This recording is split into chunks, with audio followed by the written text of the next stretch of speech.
Well, like Allie, I'm a huge fan of the grid layout, so I brought a couple with me to share with you.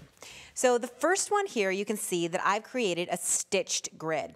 And one of the recommendations I would give you about stitching is just make sure that your stitch tension is set to a normal and you're using a longer stitch length. Now this one also has a stitched grid, except that I've added a little addition down here, which is this cute little paper banner. So remember that your grid layout doesn't have to just include a grid.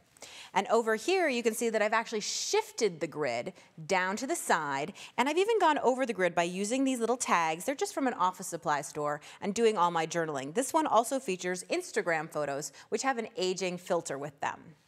Down here, you can see I've managed to stay clean but messy with a grid layout that features stenciling. And can you guess what I've used for a stencil? It's a doily.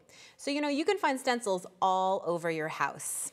And then finally, on this layout, you can see it just includes so many photos, and a grid layout is great sometimes when you don't have really nice photos. These are kind of dark, whatever photos, but it's a story that I really wanted to tell.